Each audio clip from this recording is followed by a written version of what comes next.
Hermanos y amigos, tengan un buen día. Agradezco que nos acompañen en la meditación del día de hoy. En su primera epístola, Pedro escribe: Bendito el Dios y Padre de nuestro Señor Jesucristo, que según su grande misericordia nos hizo renacer para una esperanza viva.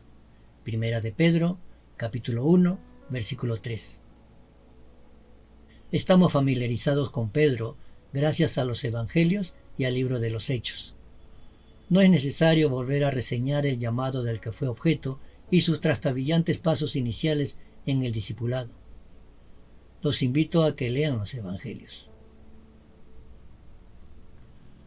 Cuando la Iglesia dio comienzo el día de Pentecostés, después de ello, las cualidades de liderazgo de Pedro empezaron a aflorar. Cuando la incertidumbre hacía presa de los discípulos, cuando algunas cuestiones difíciles amenazaban con dividir a la Iglesia, cuando los cristianos eran perseguidos y les daban muerte, Pedro se erguía como un baluarte, como una columna de fortaleza. Léalo en el libro de los Hechos. Dado el destacado liderazgo de Pedro entre los apóstoles, era de esperar que la porción del Nuevo Testamento escrita por él hubiera sido mayor. Pero tomando en cuenta el volumen, las obras de Pedro no se comparan con las de Juan ni con las de Pablo. Sin embargo, en sus dos breves cartas, él brindó nuevas percepciones de la relación entre Cristo y su pueblo, las cuales no se obtienen de ninguna otra fuente. ¿Qué le podía decir un líder espiritual a los que recién se habían unido a Cristo y ya estaban llamados a sobrellevar una carga a causa de su nombre?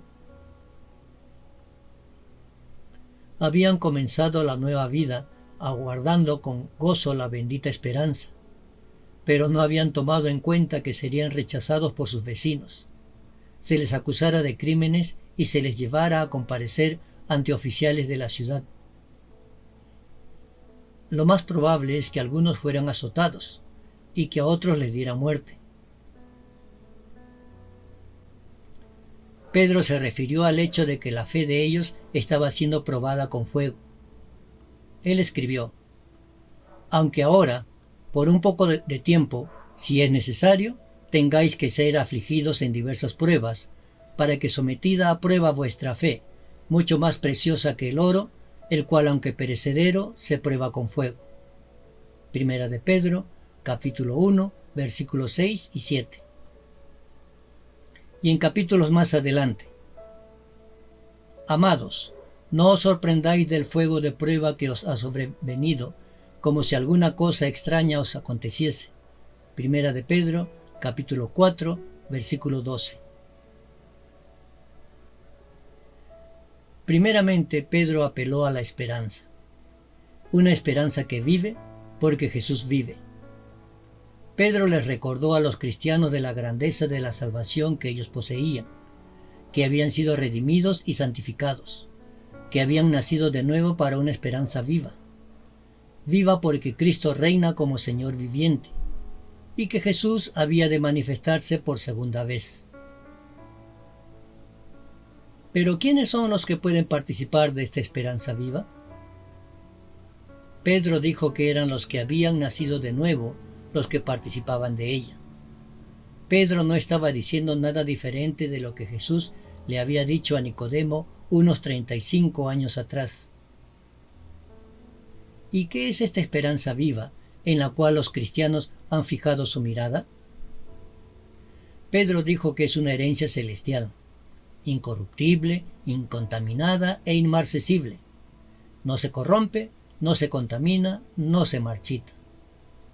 Cuando se está en Cristo, uno posee una participación completa de la herencia que solo Dios puede asignarle a sus hijos. La perspectiva de alcanzar la salvación que está preparada para ser manifestada en el tiempo postrero, la gloria y honra cuando sea manifestado Jesucristo, y la gracia que se nos traerá cuando Jesucristo sea manifestado, son las que le darán color a todo triunfo, derrota, logro, gozo y tristeza de la vida.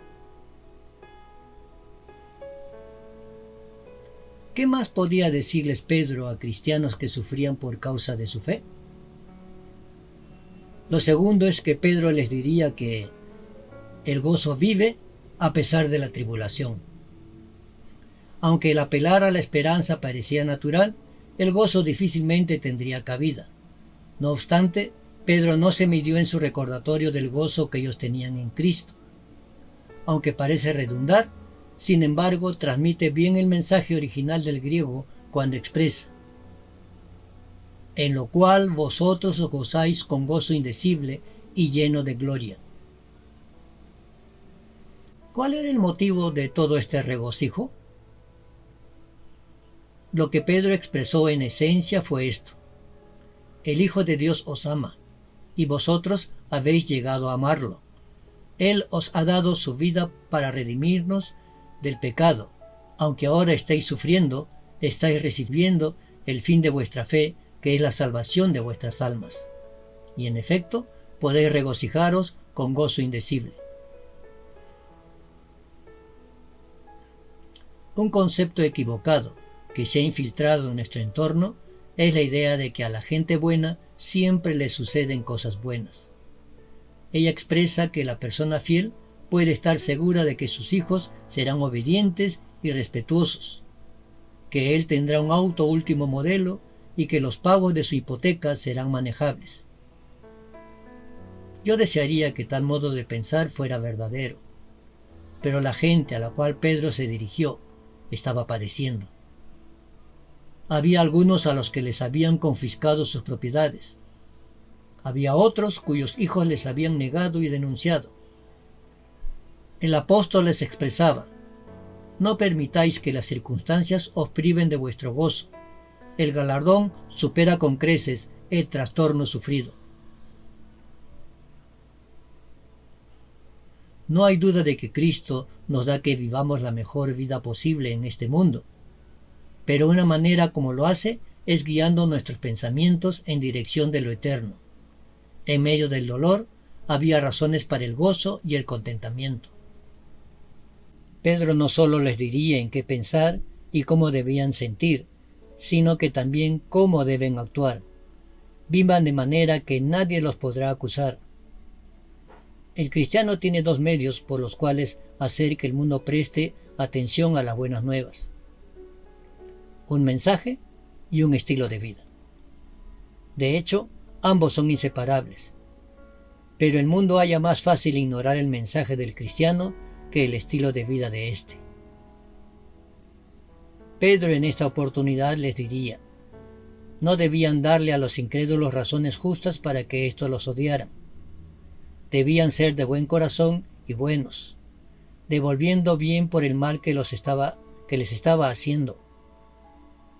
Aunque la persecución de la que eran objeto debía ser una ocasión para reafirmar la fe de ellos y para dar testimonio de que Jesús era el Salvador de toda la humanidad. Conocer a Cristo equivale a reorientarse. Cristo brinda una nueva perspectiva de la vida, una perspectiva que desborda de gozo lo que de otro modo sería un triste panorama. Las palabras de Pedro pusieron un fundamento y entusiasmaron a los cristianos al recordar los grandes fundamentos de su fe. Voy terminando. La esperanza viva, a la cual habían sido llamados a través de la resurrección de Cristo, era más que suficiente para contrarrestar cualquier padecimiento. La esperanza y la promesa eran causa para que ellos pudieran tener un gozo del cual no podía ser empañado por los obstáculos del mundo. La carta de Pedro fue escrita casi 2000 años atrás, pero su mensaje todavía entusiasma al pueblo de Dios. Las circunstancias adversas que los cristianos enfrentan carecen de importancia cuando se le mira a la luz de la esperanza y de la promesa de gloria. Pedro tenía mucho más que decir a través de esta carta, pero todo debe entenderse a la luz del gozo de estar en Cristo. Amigo que nos acompañas, permítame leerle lo que el Señor Jesucristo dice en el Evangelio de Juan, capítulo 3, versículo 7. Os es necesario nacer de nuevo. lo que el apóstol Pablo escribiera en 2 de Corintios capítulo 5 versículos 16 y 17.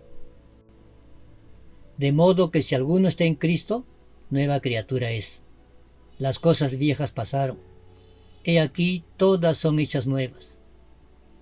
Y en su segunda carta, Pedro escribe: El Señor no retarda su promesa según algunos la tienen por tardanza, sino que es paciente para con nosotros, no queriendo que ninguno perezca, sino que todos procedan al arrepentimiento. Segunda de Pedro, capítulo 3, versículo 9.